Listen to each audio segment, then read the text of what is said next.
Hello everyone, welcome to physics Siddhant. तो JEE advance PYQ subjective chapter wise series के इस video में आज जो हम लोग टॉपिक देखने जा रहे हैं दैट इज रोटेशनल मोशन। और आज की इस वीडियो में हम लोग कवर करेंगे 2002 से लेके 2006 तक रोटेशनल मोशन के ऊपर जो भी सब्जेक्टिव क्वेश्चन पूछे गए थे वो सारे के सारे हम लोग देखने वाले हैं। तो मैं बता दूं कि ऑलरेडी हमने सब्जेक्टिव क्वेश्चंस सारे के सारे कवर कर रखे हैं। जो रोटेशनल मोशन के ऊपर सारे सब्जेक्टिव क्वेश्चंस हमारे कंप्लीट हो जाएंगे आज। जैसे ही हम लोग 2006 तक के क्वेश्चंस कंप्लीट कर देते हैं हमारे रोटेशन के सब्जेक्टिव क्वेश्चंस सारे कवर हो जाएंगे। और ऑलरेडी हमने मल्टीपल चॉइस क्वेश्चंस 2012 से लेकर 2022 तक जो भी क्वेश्चंस पूछे गए हैं वो सारे तो हमने कवर कर ही रखे हैं, वो तो सारे चैप्टर्स के कर रखे हैं। ठीक है, रोटेशन के सारे सब्जेक्टिव क्वेश्चंस बहुत अच्छे अच्छे क्वेश्चंस हैं। मैं रिकमेंड करूंगा कि सारे के सारे क्वेश्चंस ट्राई करो और उसके सॉल्यूशन देखो, अल्टरनेटिव सॉल्यूशन मिल जाएंगे तुमको यहाँ पे, या फिर तुम कुछ अगर मिस्टेक कर रहे होगे तो वो भी तुम्हारे पकड़ में आ जाएंगे। ठीक है, कंसेप्चुअली मैं बहुत ढंग से बहुत डिटेल तरीके से सारे क्वेश्चंस एक्सप्लेन करता हूं, है ना। तो अभी तक अगर तुमने JEE advance PYQ chapter wise series करके एक प्लेलिस्ट है वो अभी एक्सेस नहीं किया तो प्लेलिस्ट देख लो। प्लेलिस्ट में तुमको सारे के सारे जो वीडियोस हैं वो बिल्कुल सीक्वेंस में मिल जाएंगे, स्टार्टिंग फ्रॉम चैप्टर 1 2 3 4 5 बिल्कुल सीक्वेंस में सारे चैप्टर वाइज मिल जाएंगे। ठीक है, बढ़िया प्लेलिस्ट है। और अगर तुमको प्लेलिस्ट नहीं मिल पाता है या तुम तो डायरेक्टली तो सर्च कर लोगे यूट्यूब में, वहां तक वहां भी मिल जाएगा। अगर नहीं मिल पाता है तो लिंक उसका डिस्क्रिप्शन में है, आराम से डिस्क्रिप्शन में जाओ, उस लिंक पे क्लिक करो, प्लेलिस्ट में डायरेक्टली तुम रिडायरेक्ट हो जाओगे, वहां से सारे वीडियोस एक्सेस कर सकते हो लाइन वाइज और अच्छे से अपने प्रिपरेशन कर सकते हो। चलो खैर स्टार्ट करते हैं हम लोग क्वेश्चन जेईई 2002 के क्वेश्चन से। ठीक है, क्वेश्चन को पहले पढ़ते हैं, समझने की कोशिश करते हैं कि क्या यहां पर सेटअप किया हुआ है। Three particles A, B, C, each of mass m are connected to each other by three massless rigid rods to form rigid equilateral triangle। तो एक इक्विलेटरल ट्रायंगल इस तरह से दिया हुआ है हमें और यहां पर तीन मासेस को इस तरह से रखे गए हैं, है ना। और सबका मास कितना है, small m small m small m इस तरह से रखा हुआ है। और ये जो रॉड जो कनेक्ट कर रहा है इसको जो रॉड कनेक्ट कर रहा है ये रॉड मासलेस है, सारे रॉड मासलेस है, ये भी मासलेस है, ये वाला भी मासलेस है, ये वाला भी मासलेस है, मासलेस रॉड। और सबकी साइड L दी हुई है ना, साइड लेंथ है L, ये L है, ये L है और ये भी L है। और इक्विलेटरल ट्रायंगल है तो हमें पता है ये सब 60 डिग्री है, ये तो बच्चे वाली चीज होगी, है ना, 60 डिग्री है। आगे बोला जाता है the body is placed on horizontal frictionless table XY plane. XY plane जो है वो एक हॉरिजॉन्टल प्लेन है, इसको दिखाया गया वर्टिकल टाइप से, लेकिन ये हॉरिजॉन्टल प्लेन है क्योंकि 2D में कैसे दिखाएगा, सब चीज तो वर्टिकल ऐसे ही दिखाना पड़ेगा ना तुम्हारे स्क्रीन के सामने में। तो वो स्क्रीन को तुम्हें या तो ऐसे पलट लो तो तुमको हॉरिजॉन्टल दिखेगा। एक टेबल है, टेबल में इस तरह से रखा हुआ है ना। ये हमेशा ध्यान रखना हॉरिजॉन्टल प्लेन में है या वर्टिकल प्लेन में है, इससे आधे चीज तुम्हारे खत्म हो जाएंगे। जैसे ये बोलता है हॉरिजॉन्टल प्लेन में रखा हुआ है ना, अगर ये टेबल वेबल में रखा हुआ है तो जी जो जी है वो इनटू द प्लेन हो जाएगा, है ना। तो mg जो आएगा वो इनटू द प्लेन है, अंदर प्लेन के अंदर इस तरह से हम लोग क्रॉस साइन से दिखाएंगे इसका अगर mg दिखाना रहो तो। ठीक है, तो आधी दुविधा तो यहीं पर खत्म हो जाती है कि किस तरह से इसको रखा हुआ है, सेटअप किस तरह से किया हुआ है। And is hinged at the point O at the point A, तो ए पॉइंट पे इसको यहां से यहां पर इस मास के ऊपर से ऐसे हिंज लगा दिया इसके ऊपर। And that it can move without friction about the vertical axis through a, तो ये इस तरह से हिल डोल सकता है, ऐसा ऐसा हिल डोल सकता है ना, यहां से आराम से इस तरह से घूम भी सकता है इस तरह से। अबाउट कौन से एक्सिस के अबाउट, ये जो एक्सिस जहां से हिंज किया हुआ है ऐसा, है ना। तो आराम से इसको मैं अगर यहां से हटा दूं तुमको दिख रहा होगा कि अगर मैं कुछ इसको इधर से ओमेगा दे दूं तो ये पूरा का पूरा सिस्टम ऐसे घूम सकता है वर्टिकल एक्सिस के अबाउट, वर्टिकल एक्सिस के अबाउट हॉरिजॉन्टल प्लेन में, टेबल के प्लेन में घूम सकता है। The body is set into rotational motion of the table A with a constant angular velocity omega. चलो कर ही दिया, इसको घुमा दिया ओमेगा से इस पूरे सिस्टम के ट्रायंगल को। अब एक एक करके क्वेश्चन पूछा गया है। ए पार्ट में बोला गया find the magnitude of the horizontal force exerted by the hinge on the body. सबसे पहली बात तो ये देखो यहां पर फिगर में ये F बनाया हुआ है, लेकिन ए पार्ट के लिए ये F नहीं है, अभी F नहीं है, इसको सिर्फ ओमेगा दिया हुआ है, सिर्फ ओमेगा से ऐसा घुमा दिया गया है। और mg तो इसके आउट ऑफ प्लेन में है, मैंने अभी बता के रखा है क्रॉस साइन से, यहां पर इसका भी mg क्रॉस, इसका भी mg क्रॉस। तो इस प्लेन में अगर हम लोग इस प्लेन में मोशन की बात करें तो mg तो आउट परपेंडिकुलर प्लेन में है ना। ठीक है, उसलिए mg से डरने की बात नहीं है। अब इसको घुमा दिया गया तो हिंज इस पे जो फोर्स लगाएगा वो कौन से, उसका मैग्नीट्यूड क्या होगा, है ना। हिंज इस पे जो फोर्स लगाएगा उसका मैग्नीट्यूड क्या होगा। अब इसको इस तरह से घुमाया गया है तो इस सिस्टम का पहले तो मुझे देखना पड़ेगा, ये पूरी की पूरी सिस्टम घूम रही है, दैट मींस इसका सेंटर ऑफ मास भी हिंज के अबाउट कैसा मोशन कर रहा होगा, सर्कुलर मोशन कर रहा होगा इसका centre of mass. Centre of मास इसका कहीं यहां पर होगा, ट्रायंगल का सेंट्रॉइड, सेंटर ऑफ मास निकालना तुमको आता होगा, है ना। और ऐसे भी नहीं आता है तो देखो सिंपल से ये एल लेंथ नहीं आता होगा तब तो भाई गलत बात है ना। ये एल है, ये यहाँ से परपेंडिकुलर डाल दिया, ये L/2 है। तो पहले तो बता दो कि ये जो लेंथ है, ये जो परपेंडिकुलर जो लेंथ है, ये कितना हो जाएगा, √L² प्लस L²/4, L/2 का whole square, that is √3L/2। मतलब अगर मैं बोलूँ ये जो लेंथ है परपेंडिकुलर लेंथ, ये √3L/2 है, √3L/2 है ना। और जिसका जो सेंट्रॉइड होगा वो कहां पे होगा, सेंट्रॉइड यहां से 2/3 डिस्टेंस पे होगा, टोटल जो √3L/2 का 2/3 डिस्टेंस पे होगा। तो 2/3 ऑफ √3L/2 यही सेंटर ऑफ मास का दूरी होगा इस हिंज पॉइंट ए से, है ना। तो ये हो जाएगा देखो L/√3, मतलब यहां से सबको हटा दूं मैं, यहां से इसका जो सेंटर ऑफ मास होगा वो यहां पर कहीं होगा, यहां पर कहीं, है ना, सेंटर ऑफ मास है, जो कि इसकी दूरी कितनी है, L/√3 दूरी पे है, L/√3 दूरी पे है। अब इसका सर्कुलर मोशन का कंडीशन लगा देते हैं, सर्कुलर मोशन कर रहा है ये पूरा सिस्टम, तो क्या लिखेंगे, m, मतलब ये पूरे सिस्टम का m कितना है, 3m हो गया, m omega square, omega square कितना है, ओमेगा सब ओमेगा से घूम रहा है, इनटू r, r कितना है, देखो ये जो दूरी है दैट इज r, इसका सेंटर ऑफ मास इस रेडियस पे घूम रहा है ना, सर्कुलर मोशन, तो L/√3। ये क्या है, इस पे सेंट्रीपिटल फोर्स है, और सेंट्रीपिटल फोर्स कौन प्रोवाइड कर रहा है, इसको हिंज ही तो प्रोवाइड कर रहा है, F हिंज। तो F हिंज इन y डायरेक्शन में बोल सकता हूं, F हिंज ऐसा लिख देते हैं, F हिंज इन y डायरेक्शन, है ना, F हिंज इन y डायरेक्शन। तो हिंज का जो फोर्स है, अगर ये ओमेगा से घूम रहा है तो हिंज पे जो फोर्स लग रहा है, हिंज का जो फोर्स लग रहा है इस पे, वो किस डायरेक्शन में है, y डायरेक्शन में, उसकी वैल्यू कितनी है, इतनी है। वही पूछा गया है, find the magnitude of horizontal force exerted by the hinge on the body. तो this is the force in y direction, और उसकी जो वैल्यू है वो कितनी हो जाएगी, √3m ओमेगा स्क्वायर L। तो ये तो फर्स्ट पार्ट बहुत इजीली हम लोग यहां से सॉल्व कर सकते हैं, ठीक है। चलो आ जाओ सेकंड पार्ट में, ए पार्ट हमने सॉल्व कर दिया इसका, बी पार्ट में हम लोग देखते हैं। बी पार्ट में बोला गया एट टाइम t, किसी टाइम t पे, when the side BC is parallel to the x axis. तो ये देखो अभी इस कंडीशन पे, है ना, जब BC is parallel to x axis, यही टाइम है। अब force F is applied on B, अब ये फोर्स यहां पर अप्लाई किया गया है, अब ये फोर्स ये अप्लाई किया गया है, as shown obtain the x component and y component of the force exerted by the hinge on the body. अब हिंज कितना फोर्स लगा रहा होगा इसके ऊपर, है ना। अभी भी ये, अभी इस कंडीशन में भी बोला जा रहा है कि ओमेगा से घुमा है, ये फोर्स लगा रहा है, ये ओमेगा से घूम रहा है, और टी टाइम पे जब ये साइड ऐसा पैरेलल हुआ BC, इस कंडीशन में जो अभी बनाया गया है, ऐसे कंडीशन पे इस पे फोर्स हमें निकालना है, x and y component of the force exerted by the hinge on the body, है ना। तो देखो अगर हम लोग इस पूरे को अपना सिस्टम माना है, इस पूरे को अपना सिस्टम हमने अगर माना है, इस पूरे जो 3 मास है ना, उस पे अगर हम लोग देखा जाए तो जो x डायरेक्शन में जो फोर्स लग रहा है, जो फोर्स इन x डायरेक्शन, वो कौन कौन सा लग रहा है इस पूरे सिस्टम पे। तो एक तो फोर्स लग रहा है सिस्टम पे F force, F x direction में, है ना, टोटल फोर्स मैं सिस्टम पे लगा रहा हूं x डायरेक्शन में, तो एक तो ये फोर्स लग रहा है ना। इसके अलावा हिंज एक फोर्स लगा रहा होगा, सपोज मैं हिंज का फोर्स इन x डायरेक्शन ऐसा लिखता हूं, F हिंज इन x डायरेक्शन, ठीक है, F हिंज इन x डायरेक्शन, तो ये टोटल फोर्स लग रहा होगा हिंज इन x डायरेक्शन।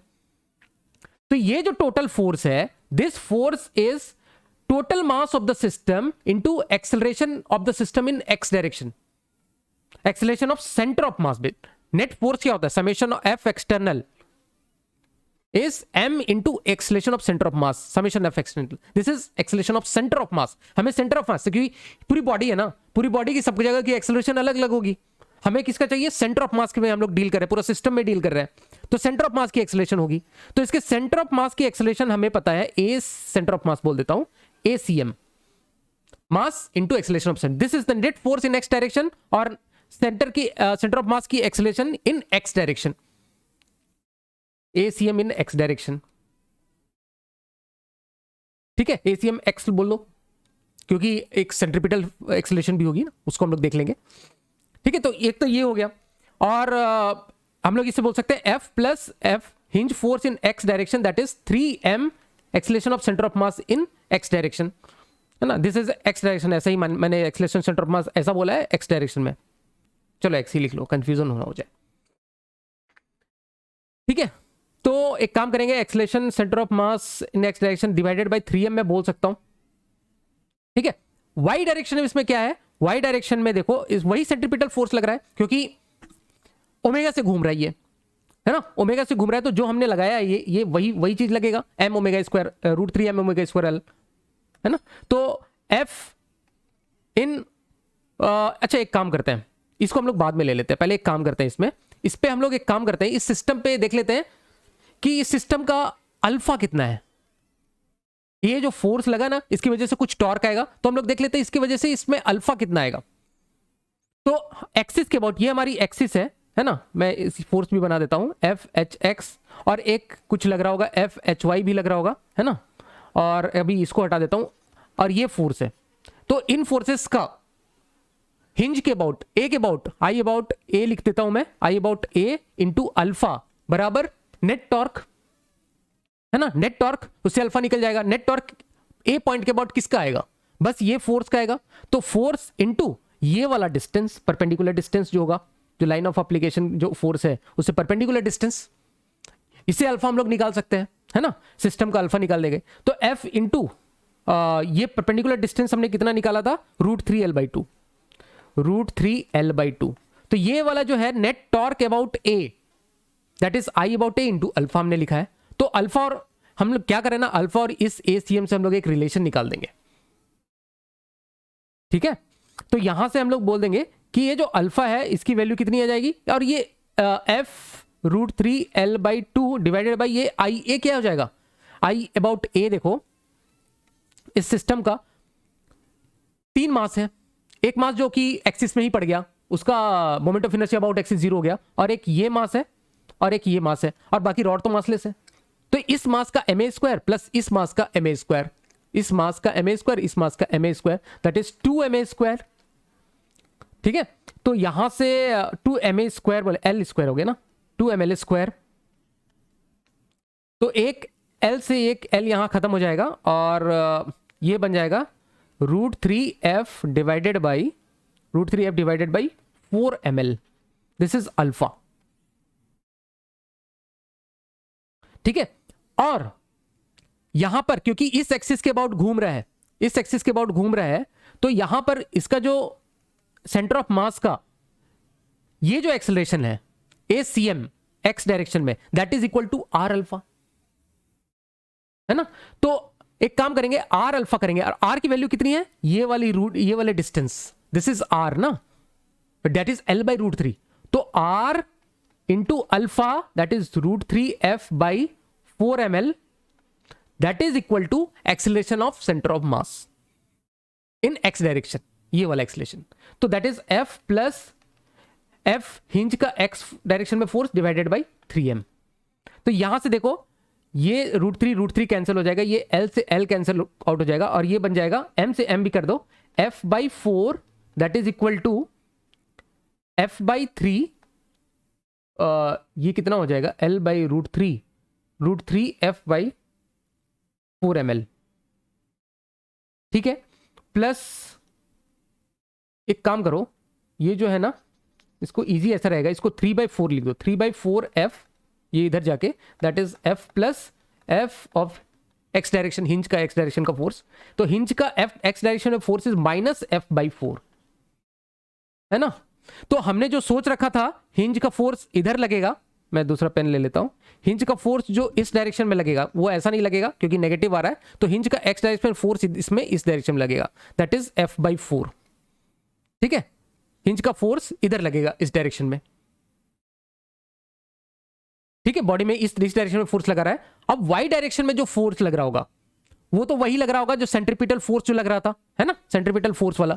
तो वाई डायरेक्शन का फोर्स तो हमने ऑलरेडी निकाल रखा है, हिंज का वाई डायरेक्शन का फोर्स, और उसकी वैल्यू कितनी है, ये यही वाली √3m ओमेगा² l। तो एक्स डायरेक्शन में जो फोर्स लगा वो F/4 लगा, और वाई डायरेक्शन में कौन सा लगा, वो FHY लिख देता हूं, FHY हिंज का force in Y direction, that is m √3m omega into l, जो कि इसको सर्कुलर मोशन प्रोवाइड कर रहा है इसके सेंटर ऑफ मास को। ठीक है, तो 2 फोर्स लगेगा इसमें, एक्स और वाई डायरेक्शन में हमने इंडिविजुअली फोर्स को बता दिया। तो कुछ इस तरह से इस क्वेश्चन को हम लोग सॉल्व कर सकते हैं। अब जो यहाँ पर हम लोग नेक्स्ट क्वेश्चन डिस्कस करेंगे, ये क्वेश्चन पूछा गया था जेई 2005 में, टोटल 2 नंबर के लिए। क्वेश्चन में बोला गया है a wooden log of mass m and length l is hinged by a frictionless nail at O। तो यहाँ पर देख सकते हैं हिंज किया हुआ है और ये हमारा मास m और l लेंथ का एक वुडन लॉग है ना। A bullet of mass m strikes with velocity v and sticks to it. इधर से देख सकते हैं एक बुलेट आया, किसी ने बंदूक मारी होगी और ये गया इधर से और जाके यहाँ पर चिपक ही जाता है ना। बुलेट को मैं ऐसा गोल से बना दे रहा हूं, यहां से जाके यहां पर चिपक ही जाता है, इक्वल्स टू 0। ठीक है, तो क्वेश्चन में बोला गया find angular velocity of the system omega. Find angular velocity of the system मतलब ओमेगा पूछा जा रहा है immediately after the collision about A. तो इसको हम लोग ऐसा समझ सकते हैं, देखो जस्ट कॉलिजन से पहले ये यहां पर था, है ना, कॉलिजन के बाद ये इससे जाके चिपक जा रहा है और इस पॉइंट के अबाउट अगर हम लोग देखें L अबाउट पॉइंट O, तो ये कंजर्व रहेगा, will be conserved, will be conserve. Angular momentum क्या रहेगा about point O will be conserved during collision. अब मैं ऐसा क्यों बोल रहा हूं, एंगुलर मोमेंटम कंजर्व का कंडीशन हमें पता है ना। एंगुलर मोमेंटम ऑफ सिस्टम क्या होता है, एंगुलर मोमेंटम ऑफ सिस्टम होता है DL, सॉरी इसको हम लोग ऐसा लिखते हैं torque external that is equal to DL system by dt। ठीक है, ये होता है।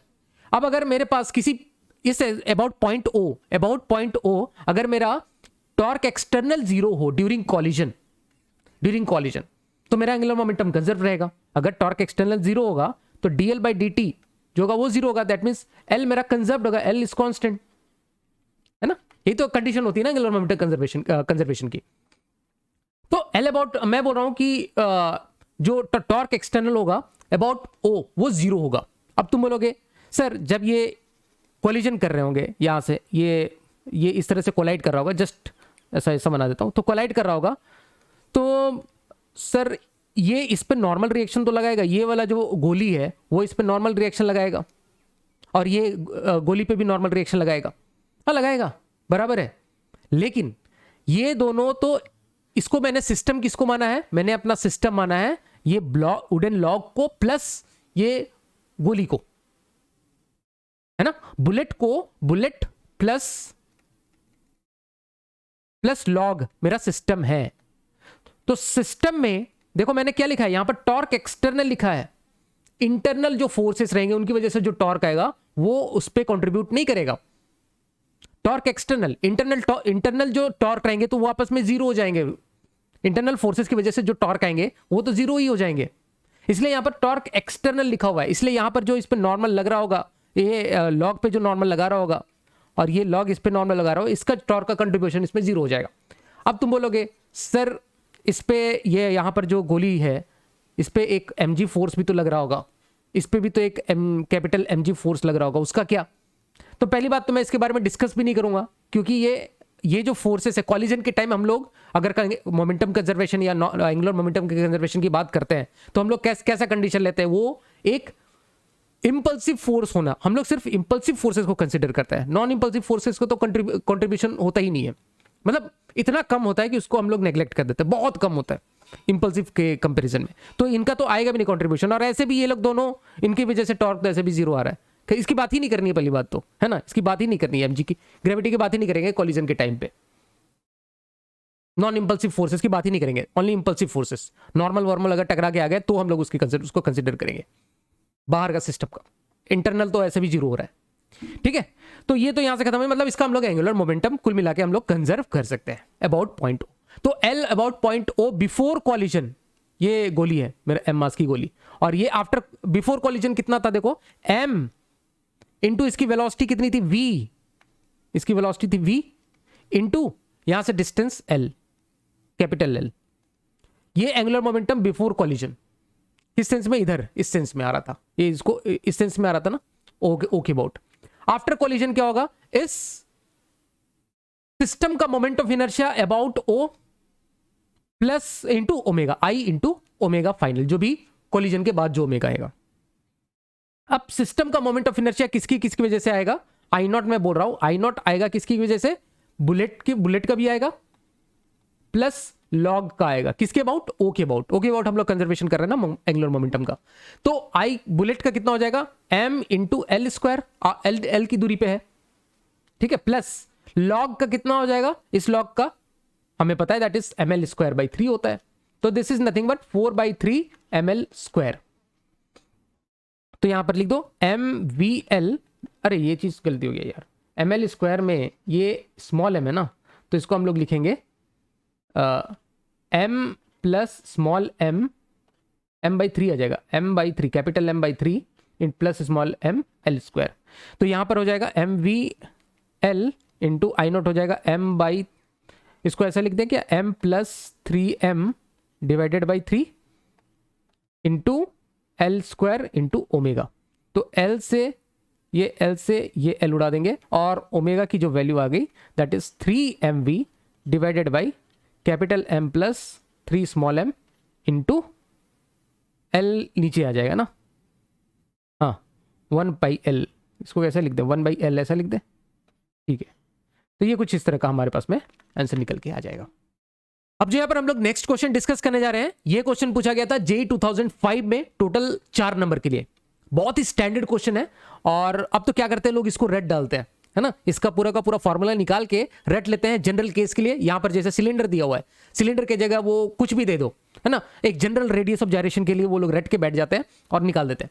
लेकिन चलो हम लोग जब वो रटना कब स्टार्ट किया, जब ये क्वेश्चन आ गया तो, है ना, और बाद में बहुत सारे इस तरह के क्वेश्चन बनने लगे, है ना, बहुत बार कंपैरिजन के इसमें भी आ जाता है, मैच द कॉलम में भी आ जाता है। तो स्टैंडर्ड रिजल्ट है, याद तो रहना ही चाहिए, बट कॉन्सेप्ट हमें पता होना चाहिए, कल को क्या पता कुछ दूसरा टाइप का क्वेश्चन पूछ दे, है ना। चलो हम लोग इसके पीछे के पहले कॉन्सेप्ट को देखेंगे और फिर हम लोग देखेंगे लोग क्या रट के बैठते हैं, वो भी हम लोग रट लेंगे, है ना। JEE 2005, a cylinder of mass m and radius r rolls down an inclined plane of inclination angle theta. तो ये थीटा है, इसका मास m है, रेडियस r है। Calculate the linear acceleration of the axis of the cylinder.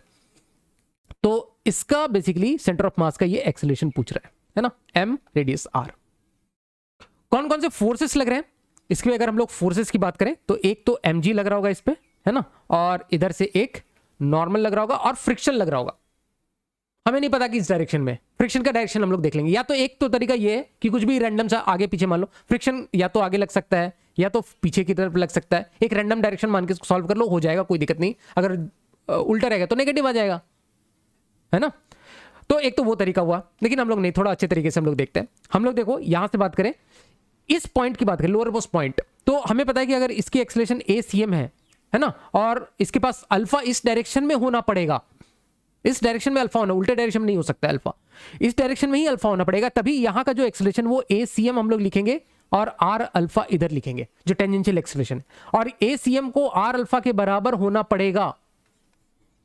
Condition कहां गई, rolls down, no slipping, rolls down, ACM R alpha के बराबर होना पड़ेगा। तो पहले तो ये चीज हो गया। अब ये देखो इसमें जो फोर्स लग रहा है mg का कंपोनेंट अगर हम लोग देखें तो mg का साइन थीटा कंपोनेंट इधर आएगा अलोंग द इंक्लाइन, और नॉर्मल और जो mg का कॉस थीटा वो इस डायरेक्शन में आएगा, है ना, mg कॉस थीटा और नॉर्मल, उसका कोई खैर यूज नहीं है। अब अलोंग द इंक्लाइन अगर हम लोग देख रहे हैं तो mg साइन थीटा इसका सेंटर ऑफ मास का एक्सेलरेशन एक प्रोवाइड कर रहा है ना। अब हम लोग बैठेंगे सेंटर ऑफ मास के अबाउट, ये जो पॉइंट है सपोज इसको O बोल देते हैं, O पॉइंट के अबाउट अगर हम लोग देखना चाहें कि इसका, क्योंकि अल्फा भी इसके पास है ना, अल्फा देने वाला कौन, O पॉइंट के अबाउट अल्फा देने वाला कौन, I about point O into alpha हम लोग लिखेंगे, जो कि होगा net torque about point O। तो ये टॉर्क देने वाला कौन, mg साइन थीटा, तो इफेक्ट खत्म हो गया, है ना। ये नॉर्मल का और mg कॉस थीटा इसका भी इफेक्ट खत्म हो गया, दोनों से O पॉइंट से पास हो रहे हैं, तो फ्रिक्शन आएगा, है ना, फ्रिक्शन आएगा। और फ्रिक्शन का टॉर्क इस तरह से होना चाहिए ताकि ये इस सेंस में रोटेट करे, तो इसलिए फ्रिक्शन जो होगा वो इस डायरेक्शन में लगेगा, तभी ये इस डायरेक्शन में अल्फा इसके पास आ सकता है। देखो इस सेंस में रोटेट करने के लिए आगे की तरफ रहेगा तो उल्टा घूमेगा, तो स्लिपिंग होगी फिर, तो इसलिए स्लिपिंग को रोकने के लिए फ्रिक्शन को पीछे की तरफ लगना पड़ेगा, ठीक है। तो I अबाउट O हम लोग लिखेंगे, सिलेंडर है इसलिए mr² 2 इंटू अल्फा देख लेते हैं, अल्फा आ जाएगा। Torque about point O, torque about point किसका आ जाएगा, फ्रिक्शन का, तो फ्रिक्शन और उसकी दूरी कितनी है O से, और लाइन ऑफ एक्शन की आर, ये डिस्टेंस है आर। ठीक है, तो यहां से एक रिलेशन हमें मिल गया कि जो एफ है हमारे पास में that is M R alpha by 2, this is my F friction force. ठीक है, ओके। अब ACM जो हमने आर अल्फा लिखा था, इस पे जो फोर्स है वो कौन कंट्रीब्यूट कर रहा है, along the inclined mg sin theta और एफ। नॉर्मल और cos थीटा, जो mg का cos थीटा नॉर्मल तो कट पिट गए है ना, वो तो खत्म हो गए। Along the inclined mg sin theta और एफ ही इसको एक्सेलरेट कर रहे हैं, तो हम लोग क्या लिखेंगे, mg sin theta minus F बराबर ma, that is m into acceleration of centre of mass. Acceleration of centre of मास इस तरह से हम लोग यहां पर लिख सकते हैं, हमें वही निकालना है। तो एक काम करेंगे, हम लोग यहां पर mg sin थीटा लिखेंगे, माइनस एफ की जगह हम लोग लिखेंगे एम आर बाई 2, अल्फा को हम लोग लिख देंगे ACM बाई आर। जो कंडीशन है नो स्लिपिंग की कंडीशन यहां पर हमने डाल दिया, अल्फा की जगह एफ की जगह हमने ये डाला, और अल्फा में यहां पर जो अल्फा था वो हम लोगों ने ACM बाई आर लिख दिया, that is m times of ACM। सो देख सकते हैं m तो खत्म हो गया यहां से, r भी खत्म हो गया, और ये बच गया ACM बाई 2 उधर चला जाएगा, तो g साइन थीटा मेरे पास कितना गया यहाँ से, that is 1 plus 1 by 2, that is 3 by 2 times of ACM। सो यहाँ से ACM की वैल्यू आ गई 2g साइन थीटा बाई 3। ठीक है, तो ये हमारे पास में रिजल्ट आ गया। अब ये जो रिजल्ट है एक स्टैंडर्ड रिजल्ट है, अगर कोई जनरल केस आ जाएगा ना, तो ACM अगर यहां पर ये तो इसका हो गया, सॉल्यूशन हो गया। अब कोई सपोज कोई जनरल रिजिड बॉडी, यहां पर हमको दिया हुआ है क्या, सिलेंडर दिया हुआ है, सिलेंडर की जगह कोई जनरल रिजिड बॉडी हो, उसका मोमेंट ऑफ इनर्शिया आई हो, है, तो उस केस में हम लोग क्या बोलेंगे, ACM जो होगा that will be equal to g sine theta divided by 1 plus I upon mr square. Radius of gyration के टर्म्स में भी रख सकते हो, लेकिन ये जनरल इस तरह से बोल सकते हैं, आई जो भी है सेंटर ऑफ मास के अबाउट जो उसका मोमेंट ऑफ इनर्शिया है वो वहां पर डाल देना, डिवाइडेड बाई mr स्क्वायर। जैसे इस केस में mr स्क्वायर बाई 2 है, तो 1 प्लस 1 बाई 2 नीचे हो गया, 3 बाई 2 नीचे हो गया, 2 पर चला गया, तो 2g sign theta divided by 3। तो इस तरह से जनरल तुम निकाल सकते हो, ये जनरल है यहाँ पर। ठीक है, तो कुछ इस तरह से इस क्वेश्चन को हम लोग सॉल्व कर सकते हैं। अब जो यहाँ पर हम लोग नेक्स्ट क्वेश्चन डिस्कस करेंगे, ये क्वेश्चन पूछा गया था JEE 2005 में, टोटल 4 नंबर के लिए। क्वेश्चन में बोला गया है, 2 identical ladders each of mass m and length l are resting on a rough horizontal surface as shown in the figure. तो 2 लैडर को इस तरह से बनाया गया, एक लैडर ऐसा है, दूसरा लैडर ऐसा है, दोनों को इस तरह से टिका के रखा गया, नीचे एक रफ सरफेस है ना, इस तरह से एक रफ सरफेस है। तो इस तरह का कंडीशन है, इधर एक लैडर है, इधर एक लैडर है ना, यहां पर जैसे दिखा गया है। A block of mass small m Hanks from P, और यहां से एक मास m को टांग दिया गया है। If the system is in equilibrium, और इस तरह से सिस्टम इक्विलिब्रियम में है, हमें बताना है find the magnitude and direction of friction force at A and B। ठीक है, चलो देखते हैं। तो कुछ इस तरह का हमारे पास में कंडीशन है ना, ये यहां से मास टंगा गया, यहां पर थीटा है, L लेंथ का है, ये एक लैडर है हमारे पास में, ये वाला लैडर है। ओके, सो नीचे हमें पता है कि नीचे में यहाँ पर यहाँ सरफेस में एक तो नॉर्मल कांटेक्ट फोर्स आएगा, है ना, और एक फ्रिक्शन फोर्स आएगा। फ्रिक्शन फोर्स का डायरेक्शन हमें नहीं पता है, ठीक है, तो हम कुछ भी पटांगे, एक फोर्स ऐसा मान लेते हैं, है ना। तो इधर भी हमें सिमेट्रिकली यहाँ पर नॉर्मल और इधर भी फ्रिक्शन सेम लगने वाला है ना, पूरा सिमेट्री है, तो यहाँ भी सेम n लगेगा, सेम f लगेगा। ठीक है, इतनी बात समझ में आ जाती है। और इसके अलावा इस सिस्टम में फोर्स क्या क्या है, एक लगेगा यहाँ से mg, है ना, लैडर है जिसका मास कैपिटल M है, तो एक mg तो लगेगा इसके सेंटर ऑफ मास पे, यहाँ पर भी एक mg लगेगा। तो ये एक्सटर्नल फोर्सेस है सिस्टम पे, फ्रिक्शन फोर्स नॉर्मल, ये mg।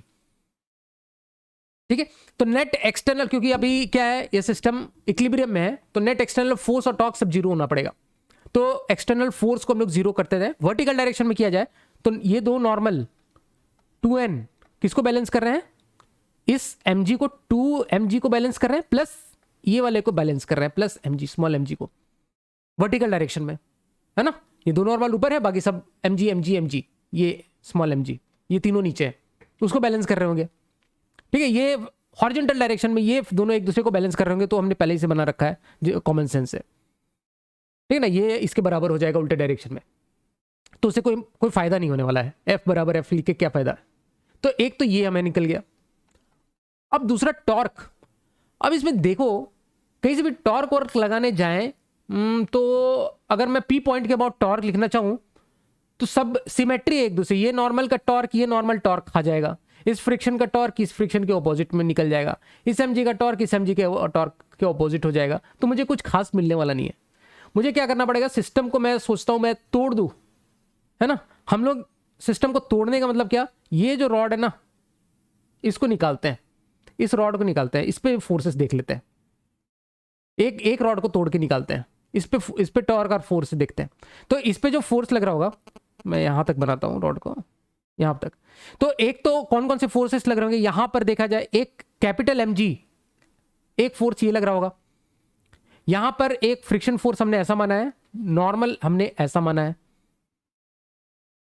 ठीक है। अब इस पॉइंट पे भी क्योंकि हमने रॉड को तोड़ा है, अब रॉड पे जो जो एक्सटर्नल फोर्सेस हम लोग वो देखेंगे। अब इस सिस्टम का पार्ट हमने इस सिस्टम से अलग किया है, अब इस पे इसको इंडिविजुअली इक्विलिब्रियम में रहना है, इस पे नेट टॉर्क और इस पे नेट फोर्स जीरो होना पड़ेगा। तो इस पे जो सारे फोर्सेस हैं वो हम लोग एनालिसिस कर रहे हैं। तो एक तो यहां ये जो रॉड है ना, ये इस पे कुछ नॉर्मल वॉर्मल लगाएगा, है ना, यहां नीचे का कुछ mg का होगा, कुछ कंट्रीब्यूशन होगा, तो ये सब सारा चीज यहां पर होगा। तो यहां पे और भी कुछ कुछ फोर्सेस लगेंगे। तो मैं एक काम करता हूं, मैं एक दिमाग लगाता हूं, मैं एक काम करता हूं, ये जो पॉइंट पी है ना, मैं यहीं पे बैठ जाता हूं, मतलब इस पॉइंट के अबाउट मैं टॉर्क लिखता हूं। तो क्या होगा, यहां से जो अनसेंट जो भी फोर्सेस लग रहे होंगे ना यहां पर इस जगह पे, उसका इफेक्ट ही खत्म हो जाएगा। मुझे जानने की जरूरत ही नहीं है वहां पर क्या क्या फोर्सेस लग रहे हैं, क्या क्या नहीं लग रहे हैं। पॉइंट पी के अबाउट टॉर्क लिख देंगे, और टॉर्क अबाउट पॉइंट पी क्या होगा, इस रॉड के लिए भी जीरो होगा। इक्विलिब्रियम में ना, ये रॉड भी इक्विलिब्रियम में, रॉड पे भी नेट फोर्स जीरो है, रॉड पे भी नेट टॉर्क जीरो है। पी पॉइंट पे बैठ गया, तो पी पॉइंट पे जो लगने वाले जो भी उटपटांग जो फोर्सेस हैं उसको मुझे टेंशन लेने की जरूरत नहीं है। बस इतनी ही फोर्सेस है, मेरा काम चल जाएगा। इसका मैं टॉर्क लिख दूंगा, ठीक है। टॉर्क लिखा, तो यहां से ये जो डिस्टेंस है, दिस डिस्टेंस इज L/2, है ना, और ये एंगल थीटा है, और यहां से ये टोटल तो L लेंथ है ही, ये वाला टोटल लेंथ L तो है ही। तो अब देखो कौन कौन सा कंपोनेंट आएगा। mg का कंपोनेंट आएगा, ये वाला कंपोनेंट लिखेंगे, इंटू L/2 होगा। तो mg का ये कंपोनेंट, ये 90 माइनस थीटा है, तो ये एंगल भी थीटा है। तो mg का कॉस थीटा, mg का लिख रहा हूं मैं, mg का कॉस थीटा इंटू L/2, ये mg की वजह से टॉर्क आया। फ्रिक्शन का टॉर्क देखते हैं, है ना। फ्रिक्शन का टॉर्क, फ्रिक्शन का ये कंपोनेंट टॉर्क देगा, लाइन ऑफ फ्रिक्शन इधर से, तो ये 90 माइनस थीटा, f का साइन थीटा, और वो mg के डायरेक्शन वाले में होगा, है ना। mg का जो कंट्रीब्यूशन आएगा जिस डायरेक्शन में, उसी डायरेक्शन में इस फ्रिक्शन का भी आएगा, सेम सेंस में, इस डायरेक्शन में, इस सेंस में, है ना, इस सेंस में आएगा फ्रिक्शन का भी। तो दोनों का सेम डायरेक्शन में, तो that is f into F का साइन थीटा इंटू यहां से डिस्टेंस कितना है, ये डिस्टेंस L है। और नॉर्मल का जो होगा वो ऑपोजिट में आएगा, माइनस करके लिखूंगा मैं, नॉर्मल का ऑपोजिट सेंस में आएगा। और नॉर्मल का कौन सा कंपोनेंट आएगा, देखो यहां से अगर मैं इसको, ये थीटा है तो ये 90 माइनस थीटा है हो जाएगा, और ये 90 माइनस थीटा होगा तो ये एंगल थीटा हो जाएगा। तो नॉर्मल का कॉस थीटा आएगा, और ये सबका कंट्रीब्यूशन जीरो होगा, बराबर जीरो है। तो बराबर जीरो है, तो उधर नॉर्मल को उधर ले जाते हैं, बराबर ऐसा ले लेते हैं, है ना। तो कुछ इस तरह से हम लोग लिख सकते हैं अभी इसको। अब यहां से अगर हम लोग देखें, हमें निकालना है फ्रिक्शन फोर्स ना, और नॉर्मल का cos theta into L distance पे है, फ्रिक्शन फोर्स हमें निकालना है। तो यहां से n की वैल्यू हम लोग यहां से देखो पुट कर सकते हैं। n बराबर क्या है, देखो ये 2 से मैं 2 हटा सकता हूं और mg/2 लिख सकता हूं, देखो यहां पर। तो नॉर्मल की वैल्यू होगी capital mg plus small mg/2, मैं यहां पर डाल ही देता हूं क्योंकि जगह की कमी हो रही है। L cos theta into normal है ना, यहाँ पर L cos theta into normal की वैल्यू में डाल देता हूं कैपिटल mg प्लस mg/2, इसको मल्टीप्लाई भी करके लिख देता हूं, mg L cos theta plus mg/2 L cos theta, ठीक है। और ये कैपिटल mg L/2 है, और इसको मैं माइनस करूंगा तो ये उधर जाएगा, तो by 2 हो जाएगा बस, है ना। तो by 2 कर दो इसको, by 2 हो गया। और L L L सबसे उड़ा दो, और साइन थीटा भी उधर ले जाओ, बाई साइन थीटा, जगह की कमी के चलते मैंने ऐसा कर दिया। तो f की जो वैल्यू आ गई, देखो कॉट थीटा में दोनों से कॉमन निकाल सकता हूँ। कॉट थीटा के अंदर क्या बचा टर्म, मसाला बचा है mg/2 प्लस स्मॉल mg/2, यही बचा। जी भी बाहर निकालना चाहते हो g/2 तो भी निकाल दो, g/2 यहां निकाल दो, G/2 cot theta m plus small m plus small m। तो इस तरह से नॉर्मल हम लोग टॉर्क फॉर्क बैलेंस करके इस क्वेश्चन को इजीली सॉल्व कर सकते हैं। अब जो यहाँ पर हम लोग नेक्स्ट क्वेश्चन डिस्कस करेंगे, ये क्वेश्चन पूछा गया था जेईई 2006 में, टोटल 6 मार्क्स के लिए।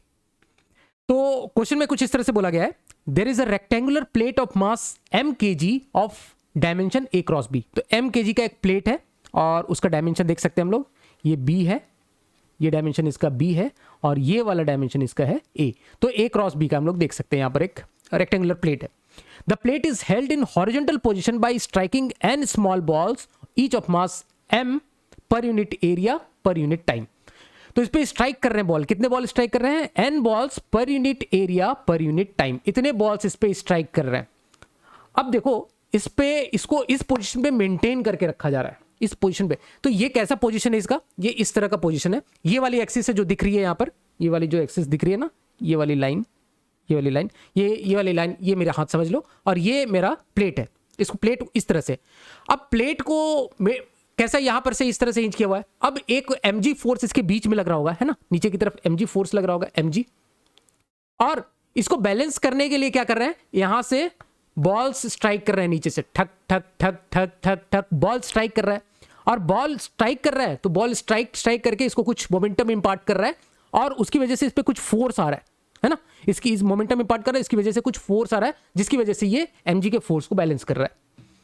अब mg का भी फोर्स है और इसमें कुछ इधर से इसकी वजह से ये भी समझो कि एक हिंज का भी फोर्स आएगा, इधर है, ये जो मेरा हाथ है इसको इसमें ज्वाइन किया हुआ है। अब इसको ज्वाइन किया हुआ है तो इधर जरूर हिंज किया है या तो वेल्ड किया, जो भी हुआ एक काइंड ऑफ इसका हिंज फोर्स इसमें आने वाला है ना। यहाँ से यहाँ तक या तो पूरा वेल्ड कर दिया होगा, क्या हिंज कर दिया, यहाँ से कुछ तो फोर्स आएगा यहाँ पर, है ना, जिससे कि इसको यहाँ से इसको होल्ड करके रखा गया, इस पूरा का पूरा जो भी हमारे पास में क्या बोला है, प्लेट है, पूरे प्लेट को, है ना। अब देखो बॉल कैसे स्ट्राइक कर रहे हैं, these are striking in the shaded half region of the plate, only इस रीजन में ही वो स्ट्राइक कर रहे हैं। जो बॉल्स आ रहे हैं नीचे से, ये बॉल नीचे से आ रहे हैं, ठीक है, ये बॉल इस तरह से प्लेट है तो प्लेट नीचे से इस तरह से आ रहे हैं बॉल, है ना, और नीचे से स्ट्राइक कर रहे हैं इसको। और वो कितने बॉल्स आ रहे हैं, इतने बॉल्स आ रहे हैं, और कैसे कोलाइड कर रहे हैं, इलास्टिकली कोलाइड कर रहे हैं विद वेलोसिटी v वेलोसिटी से आ रहे हैं। हम लोग अभी फिलहाल एक बॉल की बात करेंगे, है ना, एक बॉल को लेके चलते हैं। ये बॉल m मास का है और v वेलोसिटी से, v स्पीड से इसके साथ इलास्टिकली कोलाइड करता है। और इसके लिए देखते हैं कि कोलाइड करके क्या फोर्स इंपार्ट कर रहा है उसको, है ना, उसकी बात हम लोग करेंगे। अब ऐसा समझो ये जो प्लेट है ये तो स्टेशनरी है, तो सेम ऐसा ही केस हो गया जैसे कि एक वॉल है, वॉल में अगर हम लोग कोई बॉल है उसको फेंकते हैं, m मास का बॉल है, v वेलोसिटी से फेंकते हैं, तो टकराने के बाद ये उल्टे डायरेक्शन में, ये मास का जो है वो उल्टे डायरेक्शन में इसकी स्पीड v हो जाएगी, सेम वही स्पीड हो जाएगी। अगर E = 1 है मतलब इलास्टिक कॉलिजन है, कंप्लीटली इलास्टिक कॉलिजन है इस वॉल के साथ, क्योंकि वॉल स्थिर है और उस केस में हमने ये सब सारी चीज निकाल के रखा है। सेम यहां पर भी ये रेक्टेंगुलर प्लेट मेरा स्थिर है, दैट मीन्स जो भी अगर इलास्टिक कॉलिजन हो रहा है इस बॉल के साथ में, तो ये बॉल अगर v स्पीड से जा रहा था वापस, v वेलोसिटी से ऊपर जा रहा था स्पीड से, तो वापस भी आएगा v स्पीड से, और चेंज इन मोमेंटम जो आएगा डेल्टा p वो हो जाएगा m into v, 2m into v, mv कितना हो जाएगा, देखो change in momentum, final momentum is mv minus initial momentum is minus mv, उल्टे डायरेक्शन में, नीचे को पॉजिटिव माना हमने और ऊपर को नेगेटिव माना, तो mv माइनस ऑफ mv, इसकी वजह से 2mv का मोमेंटम चेंज आया, चेंज इन मोमेंटम 2mv इंपार्ट हुआ, है ना, 2mv मोमेंटम इसमें इंपार्ट हुआ। अब ये मोमेंटम इंपार्ट हुआ, ये जो हमारे पास में बॉल है ना, क्या बोल, हाँ बॉल ने प्लेट को इंपार्ट किया ये मोमेंटम, ठीक है। अब इतना तो एक की वजह से हुआ, कितने आ रहे हैं, तो n नंबर्स आ रहे हैं पर यूनिट एरिया। तो n को अगर मैं एरिया से मल्टीप्लाई करूंगा, इस शेडेड पोर्शन के एरिया से, शेडेड पोर्शन का एरिया कितना हो जाएगा, ये b/2 है और ये a है, तो ab/2, इतने particles per unit time strike कर रहे हैं। तो चेंज इन मोमेंटम कितना हुआ पर यूनिट टाइम, एक में कितना होता है 2mv, इतने पार्टिकल्स के लिए कितना हुआ, इतने बॉल्स के लिए हो गया इतना इंटू 2mv, इतना मोमेंटम में चेंज हुआ पर यूनिट टाइम, और वही तो हुआ फोर्स ड्यू टू बॉल्स बोल दो, वही तो होगा force, change in momentum per unit time. तो इतना मोमेंटम इंपार्ट हो रहा है per unit time, that means इतना फोर्स लग रहा है इसके ऊपर, ये जो बॉल से इतना फोर्स लगा रहा है, ठीक है, अब ये जो फोर्स है इसका क्या होगा, इसका क्या होगा वो हम लोग देखते हैं। अब देखो एक तो तरीका है इक्विलिब्रियम में है तो तुम नेट फोर्स बैलेंस कर दो, लेकिन नेट फोर्स बैलेंस करने के लिए तुमको ये हिंज फोर्स भी जानना पड़ेगा, है ना, तो वो मुझे नहीं मालूम। तो मैं एक दिमाग लगाऊंगा, मैं क्या करूंगा, मैं इसमें इसके अबाउट में टॉर्क 0 लिख दूं। इक्विलिब्रियम में तो टॉर्क और फोर्स सब 0 होगा, नेट टॉर्क नेट फोर्स सब 0 होंगे, तो टॉर्क अबाउट दिस एक्सिस लिख दे। अब इसके बाद दो ही फोर्स लग रहे हैं, उनका टॉर्क हमें कंसीडर करना है। एक तो सेंटर में अंदर की तरफ mg एक फोर्स लग रहा होगा, नीचे की तरफ, है ना, नीचे की तरफ सेंटर में यहां से कितने दूरी पे, यहां से b/2, इधर से b/2 दूरी पे mg फोर्स लग रहा है नीचे की तरफ। और ये जो बॉल्स हैं उनका इफेक्टिव पॉइंट ऑफ एप्लीकेशन इस शेडेड पोर्शन के बीच में कहीं पे होगा, है ना, यहां पे मानता हूं मैं, और ये ऊपर की डायरेक्शन में होगा, है ना। ऊपर को मैं ऐसा बना देता हूं डॉट से, क्रॉस से मैंने अंदर की तरफ बनाया mg का, और डॉट से मैं ऊपर की तरफ बनाता हूं ये fb का। और इसका इफेक्टिव पॉइंट ऑफ एप्लीकेशन किधर हो रहा है, मैं इसको mg को थोड़ा ऊपर लिख देता हूं। इसका इफेक्टिव पॉइंट ऑफ एप्लीकेशन देखो कहां से, यहां से b/4 पे है और यहां से b/2 है, मतलब ये 3b/4 पे हो रहा है ना। Effective point of application 3b/4 में हो रहा है। बस FB और mg का टॉर्क बैलेंस कर दो, है ना। दूसरा पेन लेते हैं तो टॉर्क बैलेंस का इक्वेशन लिखते हैं। FB के चलते कितना हो रहा है, force due to this ball, due to this balls into 3b/4, और उसका टॉर्क कौन बैलेंस कर रहा है, mg इनटू b/2, है ना। तो B से मेरे हिसाब से ये B से ये B काट देना चाहिए, 2 जब 4 हो गया तो 3/2 ये वाला 3/2 of FB, that is n into AB divided by, ये 2 से 2 ही हटा दो, AB mv बराबर कैपिटल M इंटू G। मुझे निकालना है V, तो V को मैं लिख सकता हूं, यहां से देखो V को मैं लिख सकता हूं mg, ये 2 उधर चला गया, नीचे का सबटर्म ले आओ, 3n m AB बराबर है, सब चीज आ गया, ठीक है। तो 2 into capital M is 3 into 10 divided by 3 into small n is 100, small m is 0.01 into AB, A is 1, B is 2। तो 0.01 से 100 कट गया, 3 से 3 कैंसिल आउट हो गया, 2 से 2 कैंसिल आउट हो गया, ये मेरे पास निकल के आ गया 10 मीटर पर सेकेंड। तो कुछ इस तरह से इस प्रॉब्लम को हम लोग सॉल्व कर सकते हैं।